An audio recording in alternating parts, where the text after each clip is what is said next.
ठीक है dear students, तो ये क्वेश्चन रहा है आपका सीबीएसई में पूछा गया क्वेश्चन है 2025 में। कहता है कि if the radius of base of cylinder and cone are in the ratio, है ना, रेशियो का कोन रेडियस का रेशियो दिया हुआ है। दो फिगर है आपका, एक है सिलेंडर, है ना, और दूसरा है कोन।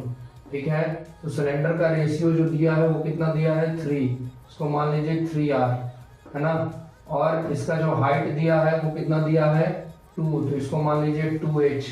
कोन का जो रेडियस है वो कितना है 4r मान लीजिए, और हाइट कितना मान लीजिए 3h। ठीक है, क्लियर है ना। तो इसको देखिए आराम से जब बनाइएगा तो ये हो गया, हमको रेशियो चाहिए।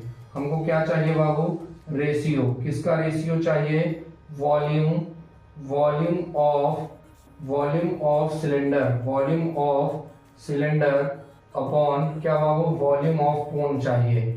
यही चाहिए ना, वॉल्यूम ऑफ कोन। इसी का तो रेशियो पूछा है हमसे, तो बना देंगे। वॉल्यूम ऑफ सिलेंडर क्या होता है बताइए, पाई आर स्क्वायर एच, और ये क्या होता है 1/3 पाई आर स्क्वायर एच। तो पाई से पाई कैंसिल हो जाएगा ना। ये वाला 3 ऊपर आ जाएगा तो क्या हो जाएगा 3 इंटू आर के जगह पे 3r का होल स्क्वायर और h के जगह पे 2h, है ना, और बचा इसका आर स्क्वायर। तो इसका आर कितना है 4r का होल स्क्वायर इंटू 3h, तो 3 into 9r square into 2h, और ये क्या रहेगा आपका, ध्यान दीजिए, तो ये क्या रहेगा 16r स्क्वायर इंटू 3h।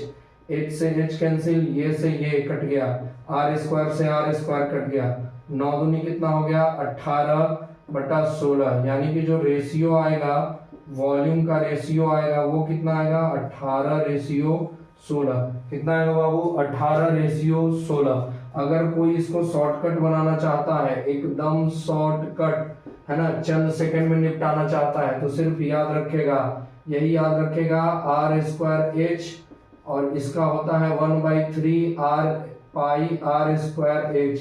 पाई से तो पाई कट जाएगा, और r स्क्वायर, तो इसका r कितना था जी 9, और h कितना था 2, और इसका कितना था 1/3, r कितना था 4, है ना, रेडियस 4 था तो 16, और हाइट कितना था 3, ये से ये कट गया, 9 दूनी कितना हो गया 18/16।